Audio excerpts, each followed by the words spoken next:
Hi, so I'm Steve Jackson. I'm here at Derbyshire County Cricket Club and here to interview Tony Borrington, one of our, shall we say, the ever-present in the 70s, I think it would be fair to say, Tony. Was that when you started your career?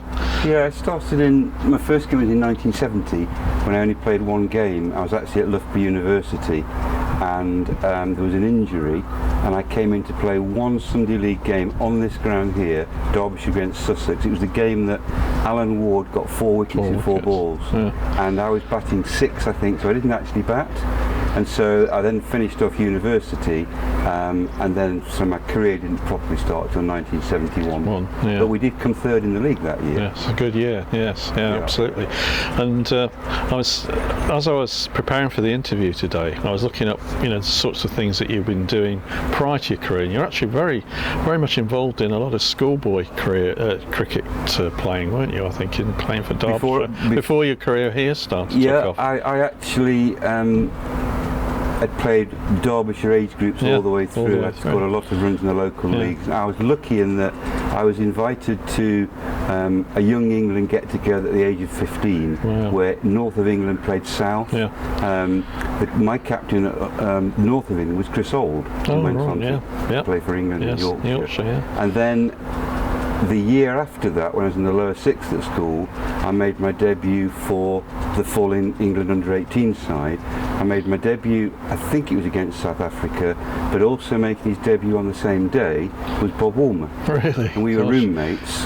And we both made our debuts on the same day. And then the following year, I was actually captain of the England under-18 group. So I'd been really lucky to have that exposure, to have played at Lords and the Oval and the top test grounds before I got to the age of 18. It's great preparation, isn't it? It really was, And I think, in lots of ways, Derbyshire were lucky to be able to take you on at that point, because there were as Peter Gibbs and DHK Smith were coming towards the end, and Ian Hall, So there's some pretty impressive players from Derbyshire standpoint that you were following in the footsteps of, but learning from presumably as you were coming through. Yeah, the system in those days was that the cap players always had priority. Even if they had a little bit of a bad run, then the club stayed with them, and rightly so. They were the players on the high salaries. The young players had to wait their turn, and I think that's best summed up by I made my debut in the first team in 1971 when Peter Gibbs cracked a finger playing against Kent at Blackheath, I think it was. So the knock on my door at home, and it was the old coach Dennis Smith. I went to a phone, and he knocked on the door and he said, "You're playing in the first team tomorrow at Ilford against Essex." I was actually in bed with tonsillitis. And I'd come downstairs to speak to him, and I said, "I've got tonsillitis, coach." He said, "That doesn't a bat with your tonsils." He said, they're expecting you, he said, "they're expecting you in the hotel tonight at Ilford." And then he got in his car and drove off. Now, we didn't have a car, we didn't have a phone, so I got all my stuff together. I remember I carried my bat and pad separately over my shoulder, caught the bus from Chaddesden to Derby, caught the train from Derby to London, switched stations to Liverpool Street Station to get a little chuggy chuffer out to Ilford, stood at Ilford Station about 9 o'clock at night and worked out by talking to people how I could get to the hotel. Got to the hotel, and they decided to put me in with Mike Carey, who was the pressman at the time, because no player wanted to room with me. Nobody wanted to catch anything I got, and the following day we lost the toss and we fielded. We bowled Essex out for about 160 at tea, and it left us the last session to bat, which I batted through the last session. We were 80 for 3, finished up 38 not out, I think. Following morning, couldn't believe the headlines in all the papers, SOS boy and tonsillitis boy, because of course I've got the top pressman in the next brilliant, And then the best thing that could have happened to me happened. It rained all the second day, and so I went back to bed, stayed there, got up the third day, felt really good, went out, batted, and got 70 on my debut, which apparently at the time was only 3 runs less than a guy called Frank Sugg in 1884. So I was very close to being the highest score on debut. And then we didn't have a second innings because of the rain. I then played against Worcester, got 30 or 40. I think there was a game against Oxford University. As soon as that was done, Peter Gibbs' finger was better, and he came straight back inside. And I don't think I played again that season. That's how it was. No matter how well you did when you came in, you know, the cap player got priority. That's amazing, isn't it? And I was just thinking as you were talking about that, the whole sort of, it almost feels, and I don't mean this unkindly, but amateurish in terms of the way that, you know, you were just told on the day, and you know, the day before rather, and you're expected to travel, you know, just do it. And absolutely. That's where they're expecting you tonight at the hotel in, you know, and off you went. Middle of nowhere. Bus, train, walk, whatever. It's extraordinary. And of course, you know, you were describing, I think you were at the top of that table for a long, long time in terms of the, you know, the record for the biggest score on debut, as it were, or near the top. So you know, it was very significant. And as the seasons progressed, did you actually sort of, I mean, this is almost a daft question really, did you actually set out to be a professional cricketer at the time? Because you'd been to uni. I don't think so. I don't think as a young lad I thought this was the profession I'm going to have. And I went to Loughborough to do PE and a 4-year course to teach. And then I think it develops in your mind, and in the fact that you are successful. I was playing England universities, playing with other guys who were on county staffs as well, like Mike Selvey, Phil Edmonds, were at Cambridge University at the time. And you suddenly, it almost becomes a natural progression. But I'd be lying if I said at 11, 12, 13 I said I'm going to be a first-class cricketer. I just seem to take each year as it came. Which is probably the best way of doing it really, given the nature of it.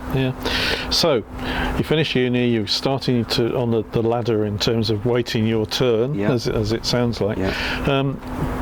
Was it around 72, 73 you started to get into the End first of 11? 1972, both Peter Gibbs and Ian Hall retired at the same time. And what the club did in 73, they went with the two, with Alan Hill and I, and said, well, you guys are going to play, and we're going to back you for the whole season. That's great. They'd lost senior players, we were the next in line. Whether we were quite ready, I'm not sure to play a whole season, but we did, and the statistics show that we both got 700-800 runs, averaging low 20s. In a time when I think you'd got a 100 over limitation on the first innings, 3-day cricket. So we did reasonably well, but the key thing was that we were told, both of us, you were going to play for the season. It's amazing. And I don't think that in the modern game that could happen now. Lucky for a couple of games. A whole season of learning the game out in the middle at that level. And alongside that there was also John Player League was emerging as the thing. We always watched it on a Sunday afternoon, and 40 overs a side kind of matches and so on. And did you play any differently in that? Were you sort of told to play differently? I had interesting statistics, and I played more JPL in the early years than I did Championship, because I'd come out of the leagues and come out of Young England, and people find this hard to believe, but relative to Gibby and Ian Hall, I was quite aggressive. and so if you look at the stats, you know, I was the first person to score 1,000, 2,000 runs in the JPL, simply because I was there at the beginning and I played lots and lots of games, and I could play good league shots and whack it over deep mid wicket. I could pull and I could cut, I could come down to the spinners, and I think when you're young, you have no fear as well. I had no fear of failure, and so I was. The number of one-day games I played was phenomenal for a young age. And of course the Benson and Hedges was coming in as well, wasn't it? The 55 over match, and that because there was still the 60 overs with whatever it was called then. But there was the Gillette originally, wasn't it? And then it became the NatWest. I actually had a bad experience in the Benson Hedges, because at the end of the 70. 3 season, I went to South Africa, to Rhodesia actually, a place called Umtali, and there were 4 coaches out there covering the whole of Rhodesia as it was. Right. Mike Proctor, Robin Jackman, Brian Davison, and me as a young player who I was sort of out in the sticks. Had a really good season, came back. First game of the 1974, which signed Lawrence Rowe by now. Remember him? To open the batting. And he wasn't going to arrive for the first game, Derby Notts at Trent Bridge. And so I played in the very first game. I batted 5. I got 81. Wow. Caught sobers on the dive when we fielded. Got the Man of the Match award. This is in April. And I never played again after that game. Lawrence Rowe arrived on the Monday and went straight into the side, and he scored 23 runs in 3 innings. And I look back on that, and I suppose before we had Lawrence Rowe, the year that Alan Hill and I had, he just said, "It's all yours." When we probably didn't almost justify having those little games. And 2 years later, I found, wow, I've done really well here. But the Lawrence Rowe scored 300 in a Test match against England, hadn't he? And he was arriving late. So that was it, regardless of how well I did. He was the superstar, wasn't he? Yeah. That's how it often worked out. So throughout the 70s, you were playing generally regular cricket, though. I mean, you were getting runs. You were providing a sort of back the opening pair. I was desperately trying not to say solid opening pair there. That was but you were consistent. That was the point, and I think that's what Derbyshire needed at that time. And it was. There's a little known fact I'm going to give you now, that at the end of the 1974 season, this is when I had the bad experience at Trent Bridge of playing 1 game and never playing again for about 3 months. Which, when you're young, you're fragile. And I sort of looked at it and thought, well, Brian Bowles is captain now, and clearly, he could have found a slot for me somewhere. And I didn't get much opportunity during that season, and I thought to myself, there's other things out there that I want to do. So I left at the end of 1974. Left Derbyshire and went into education, into private school to teach for 1975. So I wasn't a full-time professional. They had problems with the one-day side the following summer, and I was very, very successful in the Northern Leagues. And they asked me to just play Sunday League for them, which I did, and I did that very successfully. I think I played 14 Sunday League games, even though I wasn't on the staff. And I remember getting 70 against Surrey, 70 against Middlesex, against big sides. And then on the basis of that, at the end of 1975, they asked me if I would consider going back on the staff. And I was very, very reluctant to do that. I thought, I've got a good job here. I'd had the bad experience of 74, and I was thinking, this is quite a nice world, just playing one-day cricket. Other people were doing it, like Fred Rumsey, Harold Rose, Ron Headley, just playing one day. And then it broke in the winter of 75-76 that we're signing Eddie Barlow.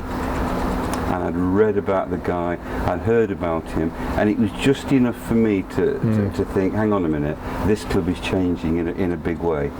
And I remember ringing up, asking if I could, if the offer was still there, coming down, and then signing another contract.